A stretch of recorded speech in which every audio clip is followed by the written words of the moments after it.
안녕하십니까. 아프지 마쇼의 닥터준스 김준영입니다. 안녕하십니까. 아프지 마쇼의 닥터준스 조준호입니다. 네, 랜선 상담소의 질문에 대해서 오늘 이제 두 번째로 다시 이제 설명을 하는 시간입니다. 여러분들이 이 내용을 들으시다가 또 각자 궁금하신 것들이 있으실 거예요. 뭐 유튜브 아래에 댓글을 다시는 것도 좋고, 아니면 네이버 카페에 저희들 아프지 마쇼 랜선 상담소에 질문을 남겨주시면 또 저희들이 이런 시간을 갖거나 아니면 간단하게 답변을 해드리도록 하겠습니다.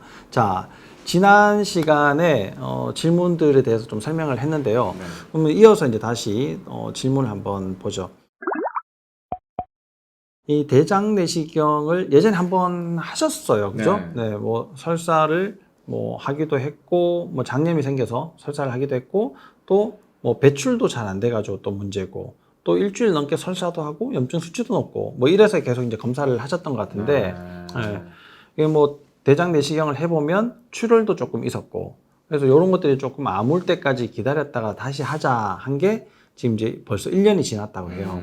예. 그러면 대장 내시경을 꼭 해야 되냐? 사실 저희 병원에서도 뭐 장 기능 검사라고 해서 하지 않습니까? 네. 어떻습니까? 이게 대장 내시경을 꼭 해봐야지 될지, 아니면 이 검사를 했으니까 대체를 해도 되는 건지. 네.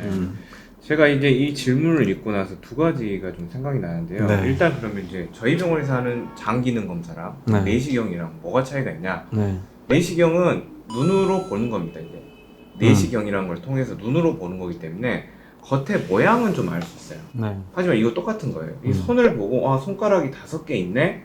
뭐 예를 들면 뭐 찢어지거나 다친 곳이 없네. 이걸 보는 게 이제 내시경이 되겠고요. 기능을 본다는 거는 얘의 힘이 어떻게 되네. 글씨는 잘 쓰네. 뭐 그림은 잘 그리네. 이런 기능은 눈에 보이지가 않기 때문에 엿보는 검사들이 기능의학 장기능 검사가 되겠습니다. 그런데 이분 같은 경우에는 과거에 대장 내시경 상에 문제가 있다고 하면 다시 한 번 정도는 해볼 필요는 있을 거라고 생각합니다. 그렇죠. 예전에 상처가 있었으니까. 네. 물론 상처가 있어도 글씨를 잘 쓸 수 있어요. 그죠? 그렇죠. 네, 근데 상처가 있으면 못 쓸 가능성이 더 많잖아요. 그렇죠. 그러니까 그런 검사들도 중요하긴 하지만 이 상처가 얼마나 아물었는지, 네. 혹시나 또 다른 곳에 상처가 또 생긴 건 아닌지, 네. 힘은 얼마나 더 자랐는지, 네. 뭐 이런 모양들이 어떻게 변했는지 이런 것들을 볼 필요는 있다. 네. 그렇게 이제 생각이 됩니다. 네. 이분 같은 경우에는 결국 이제 여기서 핵심 질문은 장염이야도 잘 낫지가 않고 아물지 않는 이런 문제가 있는 거거든요. 네. 그리고 따지고 보면 장의 염증이 쉽게 생긴 상황, 쉽게 네. 말하면 네. 면역과 자가항체, 저번 시간에 나온 그런 형성에 의해서 자꾸 면역 반응이 일어나는 분이라고 생각이 됩니다. 그렇죠. 그래서 조금만 건드려도 출혈이 그렇죠. 좀 쉽게 생기기도 네. 하고. 네. 그런 부분들이 아마 자기가 가지고 있는 음식 알레르기하고 뗄 수가 없을 거라고 보기 때문에 음식 알레르기를 꼭 확인해서 네. 음식을 줄일수록 이분은 면역 반응이 일어나지 않을 거고 상처가 덜 날 겁니다. 네. 두 번째는 결국 상처가 나고 염증이 생기고 문제되는 것들은 장에서는 스스로 회복하는 기능이 있습니다. 그 회복을 할 때 보통 문제되고 죽은 세포들은 3일 안에 교체가 되는데, 보통 장 줄기세포라는 줄기세포가 이 고장난 부분에 이렇게 뿌려집니다. 네. 근데 장 줄기세포를 만들어라 하고 명령을 내리는 신경이 장신경이라는 신경이 그 장 줄기세포의 어떤 합성과 이런 이렇게 보내는 역할을 하고 있는데, 그 장신경을 자율신경이 지휘를 하고 있습니다. 그렇죠. 네. 네. 네. 그래서 자율신경에 문제가 생기면 장신경에 문제가 오고, 장신경에 문제가 생기면 장이 복구되는 게 문제가 될 수 있습니다. 네. 그래서 이분은 자율신경과 음식 알레르기만 잘 치료를 해줘도 될 것 같습니다.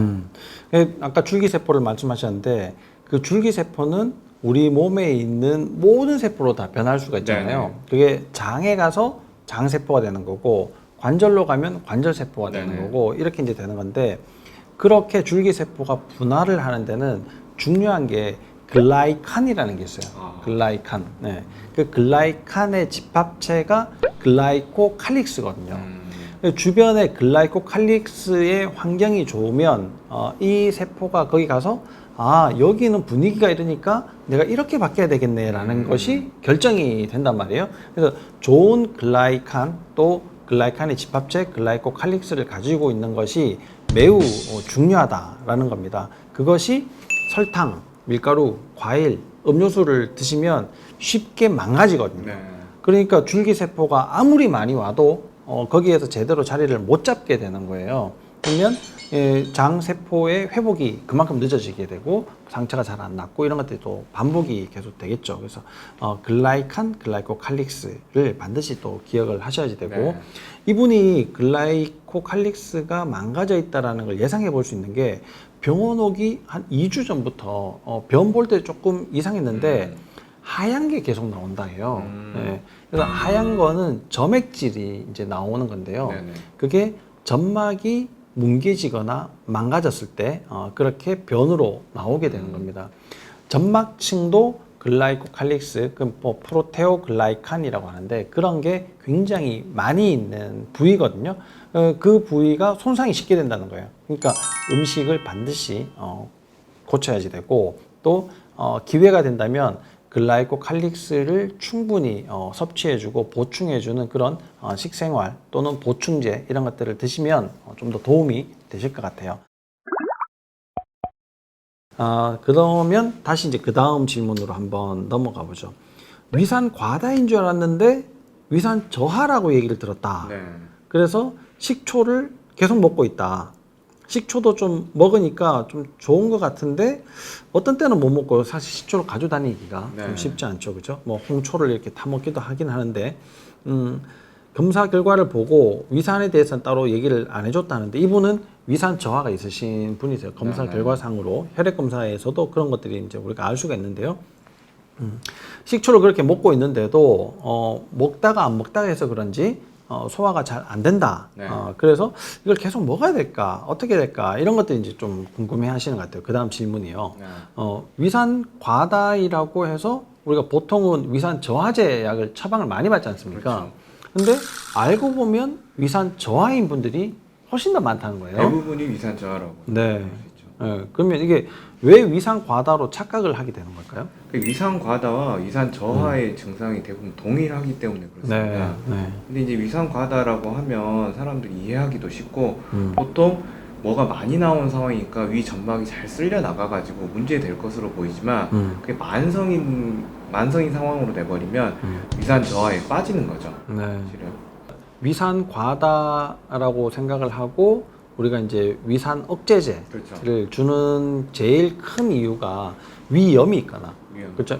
위염이 있거나 아니면 역류성 식도염 때문에 이제 주는데 그런 뭐 염증이 계속 많으니까 특히나 산이 염증을 쉽게 일으킨다고 생각하고 그렇게 약을 처방을 하게 되는데요. 이게 관략근이 있거든요, 위장에. 네. 식도에서 위장으로 넘어갈 때 관략근이 하나 있고 위장에서 십이지장으로 넘어갈 때 관략근이 이제 이렇게 두 개가 있는데요. 그 식도하고 위장하고 연결된 그 관략근이 느슨해질 때 위산이 올라온단 말이에요. 그렇죠. 그러면서 항상 이제 문제가 생기는데 위산이 올라오는 식생활 습관이 있어요. 네. 제일 첫 번째가 위산 그 역류성 식도염을 만드는 제일 첫 번째가 탄수화물을 많이 먹을 때요. 탄수화물, 설탕, 밀가루, 과일, 음료수 계속 설명드리죠. 탄수화물을 많이 먹을 때가 이제 그렇고요. 두 번째는 과식을 할 때 그래요. 과식. 과식을 할 때 이게 느슨해지면서 올라오게 되는 거고요. 세 번째는 자극적인 음식, 특히나 매운 음식들을 먹을 때 그런 문제들이 많이 생기게 됩니다. 근데 이 관략근의 문제가 느슨해지는 거는 위산이 많으면 더 세게 쪼우거든요. 근데 그런 탄수화물을 많이 먹거나 아니면 과식을 하거나 아니면 뭐 자극적인 음식, 매운 음식을 많이 먹을 때는 위벽이 계속 문제가 돼서 위산을 잘 못 만들어내게 돼요.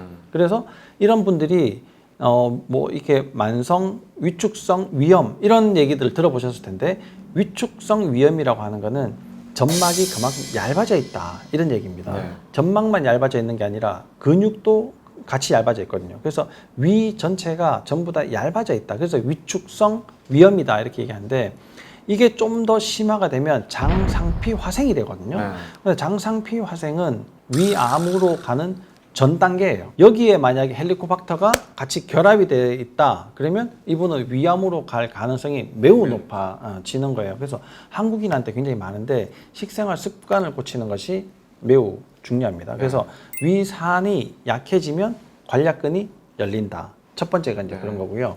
그러니까 두 번째는 힘을 줄 때 힘을 딱 줘야지 되잖아요.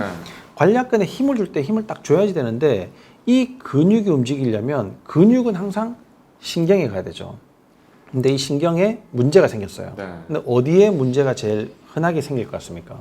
등 쪽에. 네. 척추에서 문제가 제일 많이 생기거든요. 네. 그러니까 척추의 배열 자체가 이상하거나 거기에 신경에 문제가 생기면 이 관략근이 느슨해져요.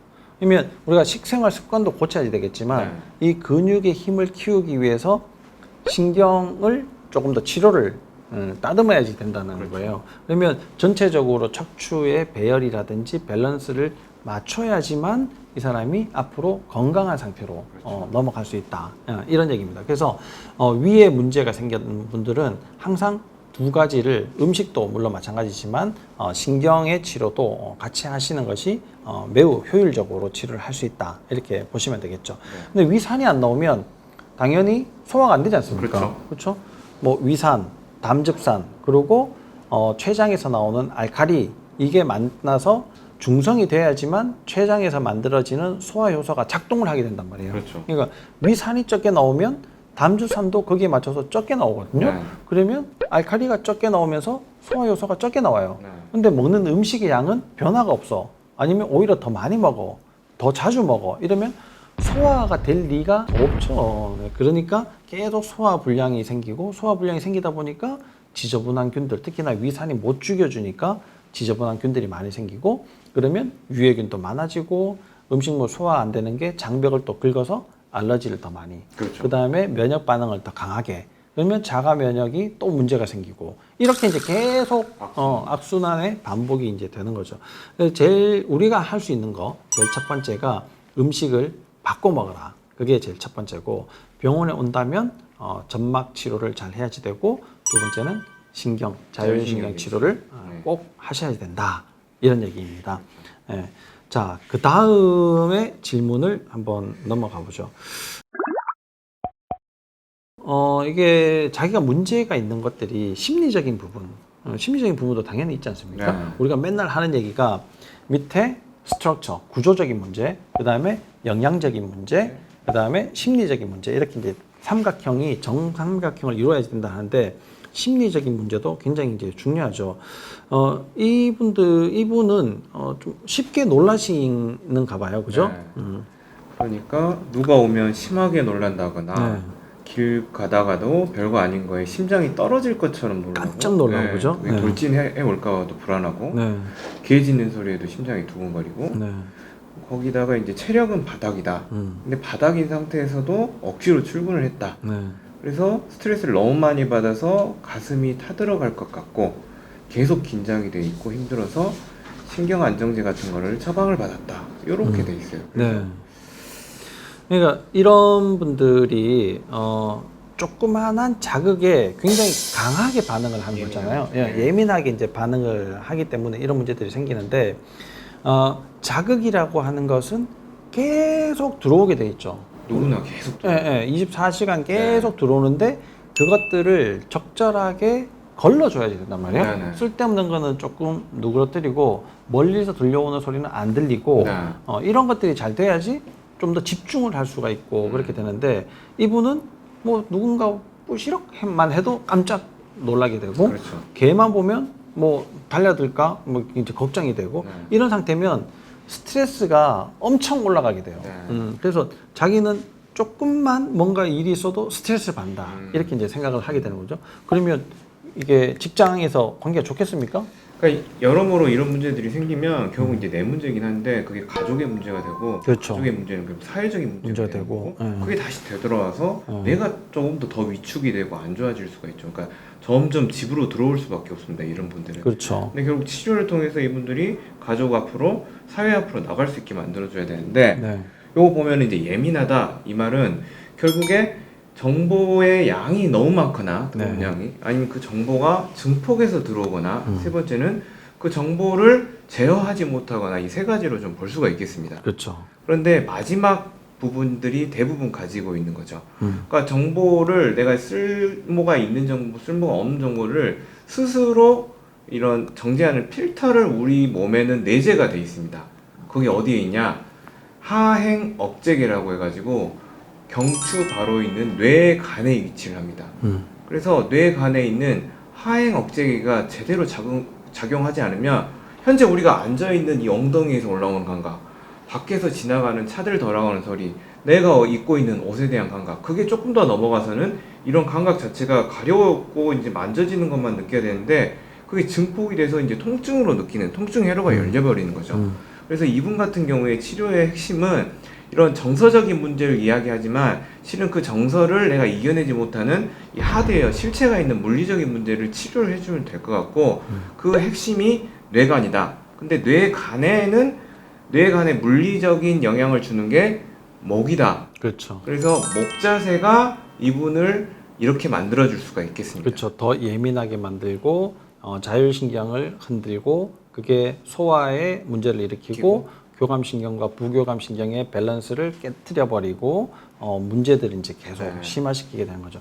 근데 이게 안타까운 거는 이런 얘기들을 누군가에게 할 거 아니에요, 그죠? 네. 근데 가족들은 많이 듣기 때문에 또 이해를 할 수 있어요. 네. 근데 누군가에게 이런 얘기를 했을 때 그게 쉽게 뭐 꾀병처럼도 들릴 수가 있고 아니면 다른 사람들이 이해를 못하니까 상처받고 이런 것들이 반복이 돼서 다른 사람을 만나기 싫고 이제는 바깥 활동을 하기 싫고 그냥 나 혼자 있었으면 좋겠고 다른 병원에 가도 해결이 안 되니까 이젠 포기를 해버리고 이런 분들이 상상외로 많단 말이에요. 그래서 그런 분들은 내 증상에 대해서 이해할 수 있는 사람 또 내 증상을 확인해 볼 수 있는 여러 가지 검사들 이런 것들을 좀 더 적극적으로 활용을 하면 여러분들이 조금 더 나은 인생을 사시는데 도움이 되실 수 있을 거라고 반드시 생각을 합니다.